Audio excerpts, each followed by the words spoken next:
오늘 우리에게 허락하신 하나님의 말씀은 열왕기하 6장 말씀인데요, 23절까지만 보시겠습니다. 제6장. 선지자의 제자들이 엘리사에게 이르되, 보소서, 우리가 당신과 함께 거주하는 이곳이 우리에게는 좁으니 우리가 요단으로 가서 거기서 각각 한 제목을 가져다가 그곳에 우리가 거주할 처소를 세우사이다. 가라. 청하건대 당신도 종들과 함께 하소서. 내가 가리라. 하고 드디어 그들과 함께 가니라. 무리가 요단에 이르러 나무를 베더니 한 사람이 나무를 벨 때 쇠도끼가 물에 떨어진지라. 내 주여, 이는 빌려온 것이니이다. 어디 빠졌느냐? 하매 그곳을 보이는지라. 엘리사가 나뭇가지를 베어 물에 던져 쇠도끼를 떠오르게 하고 이르되, 너는 그것을 집으라. 하니 그 사람이 손을 내밀어 그것을 집으니라. 그때에 아람 왕이 이스라엘과 더불어 싸우며 그의 신복들과 의논하여 이르기를, 우리가 아무데 진을 치리라 하였더니 하나님의 사람이 이스라엘 왕에게 보내 이르되, 왕은 삼가 아무 곳으로 지나가지 마소서. 아람 사람이 그곳으로 나오나이다. 이스라엘 왕이 하나님의 사람이 자기에게 말하여 경계한 곳으로 사람을 보내 방비하기가 한두 번이 아닌지라. 이러므로 아람 왕의 마음이 불안하여 그 신복들을 불러 이르되, 우리 중에 누가 이스라엘 왕과 내통하는 것을 내게 말하지 아니하느냐? 우리 주 왕이여, 아니로소이다. 오직 이스라엘 선지자 엘리사가 왕의 침실에서 하신 말씀을 이스라엘의 왕에게 고하나이다. 너희는 가서 엘리사가 어디 있나 보라. 내가 사람을 보내어 그를 잡으리라. 보라, 그가 도단에 있도다 하나이다. 왕이 이에 말과 병거와 많은 군사를 보내매 그들이 밤에 가서 그 성읍을 에워쌌더라. 하나님의 사람의 사환이 일찍이 일어나서 나가보니 군사와 말과 병거가 성읍을 에워쌌는지라. 그의 사환이 엘리사에게 말하되, 내 주여, 우리가 어찌하리이까? 두려워하지 말라. 우리와 함께 한 자가 그들과 함께 한 자보다 많으니라. 기도하여 이르되, 여호와여, 원하건대 그의 눈을 열어서 보게 하옵소서. 여호와께서 그 청년의 눈을 여심해 그가 보니 불말과 불병거가 산에 가득하여 엘리사를 둘렀더라.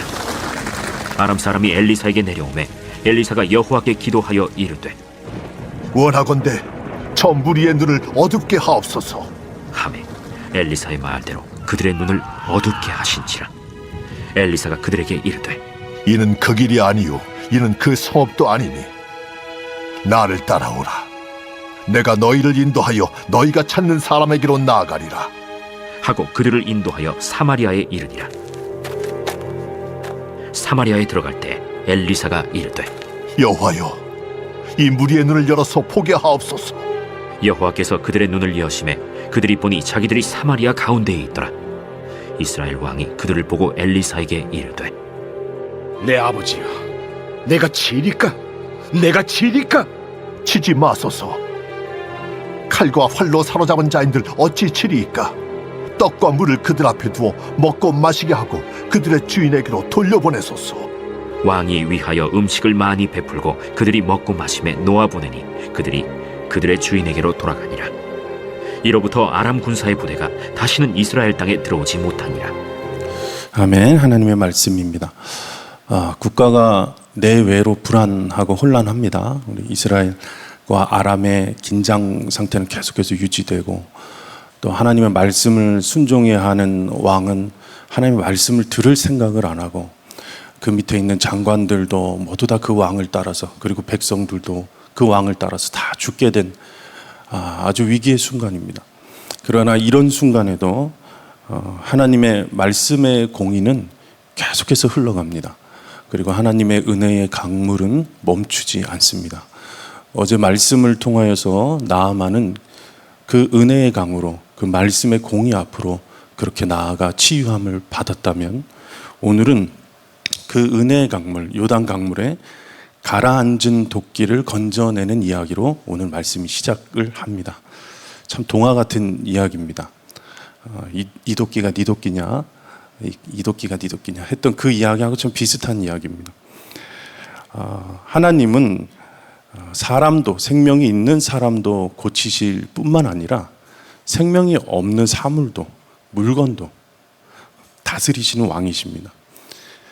엘리사가 길갈에서 선지자 수련생들과 함께 살고 있을 때 일어난 일이에요. 이게 선교 공동체, 선교 학교, 선교 센터를 이루고 살았던 거예요. 근데 굉장히 인기가 좋았나 봐요, 학교가. 그 학교가 이게 날로 부흥합니다. 더 넓은 터전이 필요했던 겁니다. 지금 신학교에 신입생이 없어서 참 많이 힘든 상황이거든요. 이 시대에도 신학교에 엘리사가 있었다면 아마 엄청나게 넘쳐나서 경쟁률이 높지 않았을까 싶습니다. 신학교를 위해서도 기도해 주십시오. 이들은 선지자 마을을 그렇게 형성해서 아마 공동체를 이루면서 살았는데 살 공간이 부족해서 확장 이전해야 되는 일이 생긴 겁니다. 1절, 2절, 3절에 이렇게 이야기합니다. 선지자의 제자들이 엘리사에게 이르되 보소서 우리가 당신과 함께 거주하는 이곳이 우리에게는 좁으니 우리가 요단으로 가서 거기서 각각 한 제목을 가져다가 그곳에 우리가 거주할 처소를 세우사이다 하니 엘리사가 이르되 가라 하는지라 그 하나가 이르되 청하건대 당신도 종들과 함께 하소서 하니 엘리사가 이르되 내가 가리라 하고 제자들이 이제 찾아온 거죠. 엘리사한테 당신과 함께 이렇게 거주하고 싶은데 이것이 저희가 참 좁습니다. 그러니까 요단으로 가자는 거예요. 요단으로 가서 거기서 좋은 나무들을 베다가 그것을 재료로 삼아서 우리의 거주할 집을 만듭시다. 이렇게 이야기한 거예요. 처음에는 엘리사가 너희들이 가라 이렇게 얘기했는데 선생님도 같이 가셔야죠. 우리 같이 가서 한번 봅시다. 예. 얼마나 이게 설레였겠어요. 그죠? 선교 센터가 확장 이전하거나 교회가 어떤 대지를 봐서 그것을 위해서 땅 밟게 하고 기도하면서 와 우리가 이곳에 더 큰 하나님의 집을 짓는 생각 설레이고 참 기쁜 마음이잖아요. 그 마음으로 아마 갔을 것입니다. 그런데 거기 도착해서 그 나무를 베는데 문제가 생긴 거예요.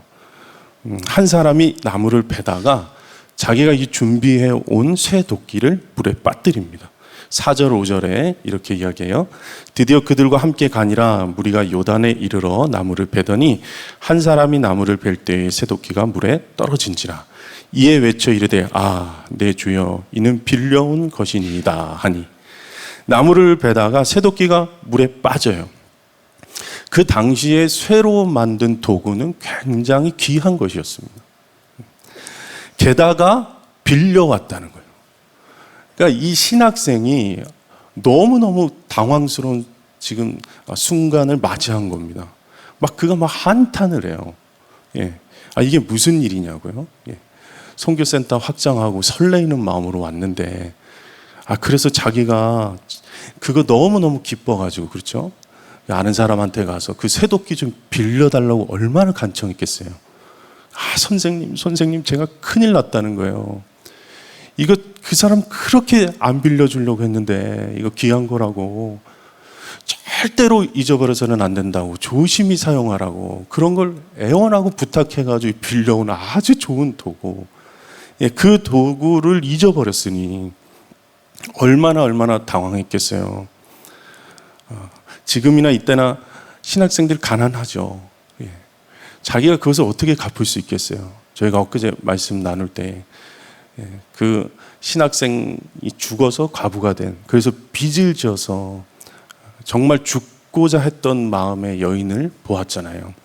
근데 이 사람도 그 사람의 처지와 지금 동일하게 되게 생긴 것입니다. 아주 그 시대에 유명했던 이 선지자 양성학교라고 했는데 아마 그곳에서도 제대로 된 도끼도 하나 없었던 것 같아요. 근데 이 위기 앞에, 이 문제 앞에 엘리사가 그 문제를 어떻게 해결하는지를 한번 보십시오. 방법이 아주 간단하게 해결합니다. 6절 말씀 보시면 하나님의 사람이 이르되 어디 빠졌느냐 하며 그곳을 보이는지라 엘리사가 나뭇가지를 베어 물에 던져 새도끼를 떠오르게 했다. 산신령이 이렇게 뿅 나타나가지고 이 도끼가 네 도끼냐 비슷한 이야기예요. 갑자기 엘리사가 나뭇가지를 나뭇가지를 베어서 그냥 들고서 물에 던졌어요. 근데 가라앉아 있던, 보이지도 않던 어딘지 찾을 수가 없었던 그 새도끼가 갑자기 물 위로 이렇게 떠오른 겁니다. 그러면서 엘리사가 이야기합니다. 7절에 이르되 너는 그것을 집으라 하니 그 사람이 손을 내밀어 그것을 집으니라. 여러분, 하나님이 함께 거하실 집, 그리고 하나님이 함께 거하길 원하는 가정, 하나님이 함께 하시는 처소는 도끼로 짓는 것 아니라는 것입니다. 오늘 이 말씀을 우리가 붙잡기를 원해요. 도구는 열심히 준비해서 갔는데 정작 그들이 준비했어야 하는 것은 믿음이었다는 거예요. 믿음을 준비 못했어요. 하나님의 집은 이 나뭇가지를 던지는 이 엘리사의 믿음. 이건 완전 자연 상식을 파괴하는 일이잖아요. 이게 가벼운 것을 던졌는데 어떻게 무거운 것이 떠오릅니까? 말도 안 되는 일이에요. 엘리사 이야기는 엘리사를 통해서 보여주시는 일은 계속해서 우리의 상식을 뒤집어 엎어요. 우리의 가정도 신학교도 동일합니다. 여러분들이 하나님이 함께 거하기를 원하시는 가정이 되기를 우리는 그렇게 기도해요. 근데 더 좋은 도구를 더 사용하기 편한 것을 우리는 계속해서 구해요. 가정도 신학교도 교회도 돈으로 짓는 거 아니라는 거예요. 그러므로 멋진 설계도를 우리가 인간적으로 만든다고 해도 말씀의 비전을 반석으로 하지 않으면 모래 집처럼 바람 불고 비가 오면 다 떠내려가는 것입니다. 아주 비싸고 고급진 자재를 수입해서 썼다고 자랑해요. 다 무슨 소용이 있습니까? 예수 그리스도를 모퉁이 돌로 삼지 않으면 다 헛된 것입니다. 첨단 장비와 기술이 있어도 성령의 인도하심 없이면 절대로 지을 수 없는 것이 하나님의 집이다. 이것을 오늘 말씀을 통해서 붙잡게 되기를 원합니다. 왜 그렇습니까? 자, 보십시오. 우리 자신이 참 나뭇가지와 같이 연약한 존재입니다. 우리가 그것을 할 수 있는 사람들이 아닙니다. 우리가 하나님의 집을 짓겠다고요? 너희들이 그렇게 원하는 하나님의 집을 너희가 짓겠다고? 아유야, 내 지붕은 하늘이요, 내 처소는 땅인데, 내가 거하는 모든 곳이 나의 집인데 너희들이 그 좁은 집을 져서 나를 부르겠다고? 어떻게 그럴 수 있겠습니까? 사람이 어떻게 하나님이 기뻐하시는, 하나님이 거하실 처소를 지을 수가 있겠어요? 우리가 나뭇가지와 같은 존재인데 이 나뭇가지에다가 이 삐쩍 마른 생명 없는 나뭇가지와 같은 존재였단 말입니다. 거기다가 화려한 도끼날을 단다고 해서, 화려한 도끼를 어디서 구한다고 해서 그거를 끼워 맞춰서 어거지로 힘겹게 제대로 한번 지어보겠다고 도끼날을 달라는 거예요. 화려한. 그러면 거기에 믿음이 없잖아요. 그럼 그 도끼날 때문에, 그 화려한 것 때문에 자신이 도끼가 돼서 가정을 깨뜨리고 공동체를 깨뜨리는 일이 너무나 많다는 거예요.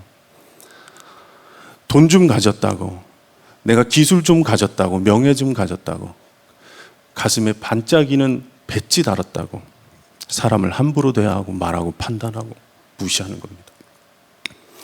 기도 좀 했다고, 성경 좀 봤다고 정죄하고 판단하는 거예요. 내가 마른 가지라면요, 마땅히 우리가 구해야 될 것이 무엇인지를 묵상하시고 붙드셔야 돼요. 내가 마른 가지라는 믿음이 있다면 내가 필요한 것은 도끼날을 나한테 끼워서 어거지로 맞추는 것이 아니라 마땅히 생명의 근원 되신 포도나무, 그 원나무에 붙어 있어야 되는 거잖아요. 내 정체성이 가지라니까요. 근데 떨어져서 어떻게 열매를 맺습니까? 그러니까 계속해서 붙어 있지는 않고 열매가 없으니까 가지인데 다른 나무 열매만 보고 부러워하고 있는 거예요. 계속해서 붙어 있을 생각은 안 하고 신세 한탄하며 우울증에 빠집니다. 그 생각 가운데 낙심에 빠집니다. 열매를 어떻게 저거를 내가 구할 수 있을까? 내가 얻을 수 있을까? 돈을 벌어서 사오려고 하고 아니면 뺏어오려고 하고 이것도 저것도 안 되니까 그냥 우울에 빠지고 신세 한탄하고 여러분이 아무리 볼품 없어도, 아무리 가진 것 없이 가난해도 주님께 붙어 있으면 열매를 맺게 되는 것입니다. 공중의 새들이 그들에게 깃들고 그 잎사귀가 마르지 않으며 철을 따라 과실을 맺는 것. 내가 무슨 나무인지도 모르고 나는 사실은 포도나무였는데 망고 열겠다고 그렇게 사는 거예요. 망고만 보면서 부러워하고 있는 거예요. 여러분의 자녀들이 무슨 나무인지는 아십니까? 다른 나무 화려한 거 뺏어다가 붙여주기만 하는 거예요.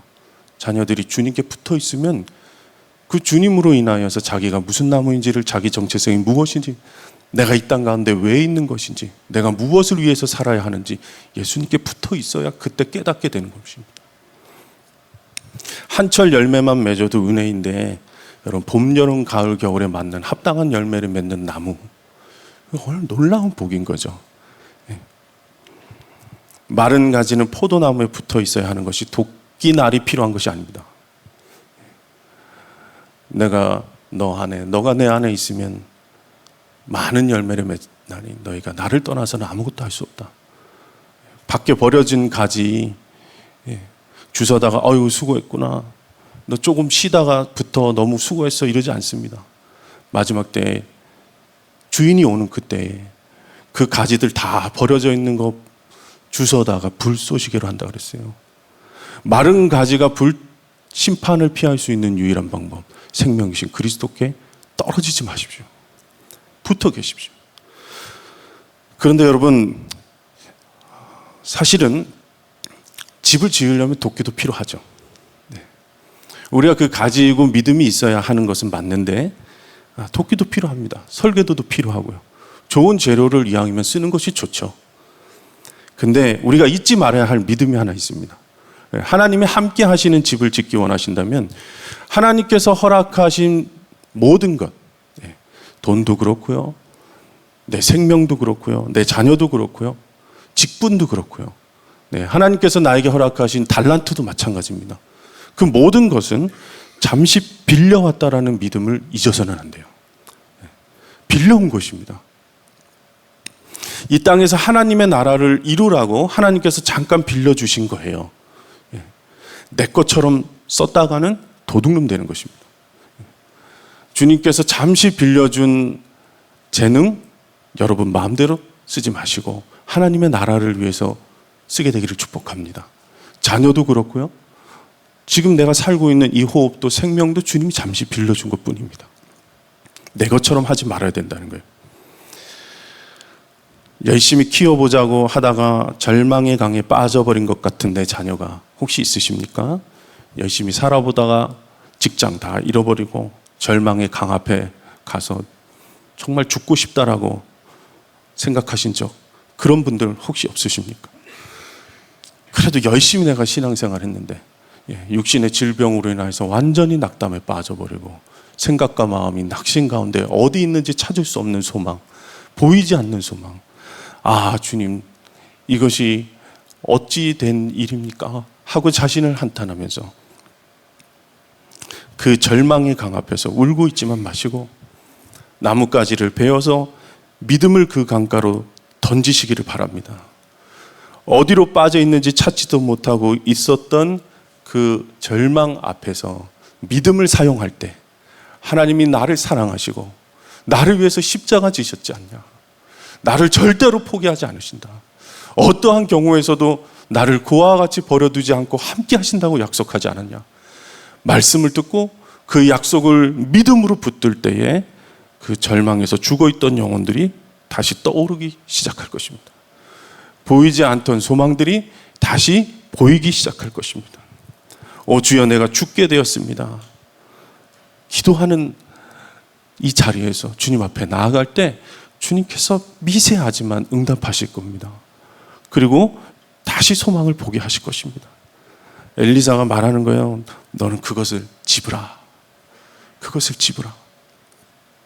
무엇을 집어야 합니까? 우리가 무엇을 잡아야 합니까? 그 나뭇가지가 누구이십니까? 예수 그리스도이십니다. 예수님은 주 앞에서 연한 순과 같이 마른 땅에서 나온 싹과 같이 자랐다. 고운 모양도 없고 훌륭한 풍채도 없었고 보기 흠모할 만한 아름다운 모습이 전혀 없는 그분이 그냥 사람의 눈에 보기에는 아무것도 가진 것이 없이 정말 보기 좋은 것이 하나도 없는 그분이었지만 아름다운 모습이 없었다는 거예요. 그 자신이 나무가지가 되셔서 생명의 나무가지가 되셔서 그 자신을 죽음의 강에 자신을 던지신 분이세요. 죽음으로 향해서 그것이 죽음인지도 모르고 달려가는 그 영혼들을 다시 떠오르기 위해서 그들을 부활의 영광을 함께 동참하게 해주기 위해서 자기 자신을 이 땅 가운데 던지셨어요. 우리가 믿음으로 주님의 이름을 부르며 나아갈 때 그 주님께서 우리를 붙드시고 우리를 다시 사실 거예요. 다시 끌어올리실 거예요. 여러분, 그것을 집으라. 주님의 손을 붙들고 오늘도 살아가는 여러분 되시기를 축복합니다. 절망에 깊이 빠져버린 나를 치료하시고 고치시고 슬퍼하는 자를 그렇게 그 마음을 다시 회복시키셔서 마침내 죽어가던 우리를 영원한 하나님이 거하실 처소, 믿음 아니면 갈 수 없는 그 나라로 인도하시는 분, 그 하나님과 함께 영원히 그 집에서 살게 될 것입니다. 여러분의 가정을 하나님이 거하시는 처소로 그렇게 짓기 원하십니까? 아멘입니다. 여러분 속한 직장을 하나님께서 거하시는 처소가 되기를 원하십니까? 예. 여러분이 성전이 되셔서 성령이 거하시는 처소가 되기를 원하십니까? 아멘입니다. 믿음을 사용하십시오. 예. 말씀을 붙들고 믿음으로 주 앞에 고백할 때 그 믿음을 오늘도 내가 속한 삶의 현장에서 반드시 사용하십시오. 듣고 끝나지 마시고, 예. 그럼 보이지를 못해요, 사람들이. 여러분이 믿음을 던져야 여러분의 자녀들이 떠오르는 도끼를 보고 하나님의 역사를 깨닫게 되는 것입니다. 교회에서, 가정에서 여러분들이 믿음을 던지셔야 합니다. 예. 아주 작은 믿음이지만 하나님께서 오늘 주신 감동, 용서해라, 사랑해라, 감사해라, 기도해라 하신 그 믿음을 사용하십시오. 그러면 여러분 주변에 있는 사람들의 영혼들이 떠오르고 살아나게 될 것입니다. 예수 그리스도 안에서 성령께서 거하실 처소가 되기 위하여서 주 그리스도 안에서 함께 지어져가는 우리가 되기를 축복합니다. 우리 함께 기도합니다. 먼저 기도할 것은 회개하며 기도했으면 좋겠습니다. 나의 인생에 내가 가장 의지했던 도끼는 무엇인가? 여러분들이 지금 가장 주님 앞에 구하는 기도 제목은 무엇입니까? 그 기도 제목이 하나님과 어떤 관계가 있습니까? 하나님 나라를 이루는 일과 무슨 연관이 되느냐는 거예요. 우리가 먼저 하나님의 나라의 의를 구하는 것은 기도 제목만 있는 것이 아닙니다. 하나님의 나라의 의를 구한다는 것은 내가 하나님의 나라 의를 가장 중요한 가치로 여기고 나머지는 다 빌려온 것이에요. 하나님의 나라 진짜를 구할 때 빌려도 주신다는 것입니다. 우리 함께 주님의 이름을 부르시고 오직 주님께만 붙어 있겠습니다. 내가 의지하던 모든 것 주님 앞에 벗어 던져버리고 오직 주님께 붙어 있겠습니다. 함께 기도합시다. 주여, 아버지 하나님 역사하여 주셔서 인도하셔서 아버지 하나님 오늘도 말씀 앞에 주님 순종하며 나아갑니다. 하나님 우리를 말씀의 자리로 기도의 자리로 인도하신 주 예수 그리스도의 그 놀라운 은혜를 바라보게 되기 원합니다. 아버지 마침내 십자가에 달리셔서 하나님 이 온 인류를 구원하기 위하여서 절망과 죽음의 그 영혼들을 다시 절망의 강에서 떠오르게 하시기 위하여서 자신이 아버지 하나님 순종으로 말미암아 아버지 하나님 생명이 되셔서 나뭇가지가 되셔서 그렇게 던져진 주 예수 그리스도 그분을 붙들게 되기를 원합니다. 하나님 역사하여 주시옵소서, 인도하여 주시옵소서. 오 주여, 오직 주님께만 붙어 있겠습니다. 내가 의지하던 모든 것을 주 앞에 내려놓겠습니다. 하나님 역사하셔서 아버지 하나님 오직 그분을 섬기는 것이 아버지 하나님 가장 나의 삶의 최고의 우선순위로 여기게 하시고 아버지 나머지들을 주님께서 분명하게 풍성하게 베푸시고 아버지 하나님 채우실 것에 대한 확실한 믿음으로 주 앞에 나아가게 인도하여 주시옵소서. 우리 다시 한번 기도할 때 절망의 강에 빠져 있는 우리 가정과 우리 자녀들, 교회와 열방을 주님 건져 주소서. 주님의 구원의 손을 펴셔서 살려 주소서. 주님이 오시는 그날까지 이 기도를 멈추지 않게 하소서. 주님 이름 부르시고 기도합니다. 주여, 아버지, 절망에 빠져있는 나의 삶 가운데 아버지 나의 생각들을 주 앞에 아버지 던집니다. 주여 역사하소서, 인도하소서. 아버지 하나님 믿음을 던질 때에 아버지 하나님 주님께서 허락하신 그 약속의 말씀을 붙들 때에 아버지 놀라운 소망과 살아나는 역사가 있게 될 줄 믿습니다. 하나님 아버지 주님께서 붙드셔서 건져주시고 아버지 일으켜 세워주시고 오직 주님과 동행하는 삶으로 그렇게 인도하여 주시옵소서. 주여 역사하소서. 주여 인도하소서. 성령의 인도함을 받으며 하나님께서 허락하신 말씀의 설계도 위에 나의 가정을 짓게 하시고 오직 아버지 하나님이 기뻐하신 뜻이 무엇인지 말씀을 통하여 깨닫게 하여 주시옵소서.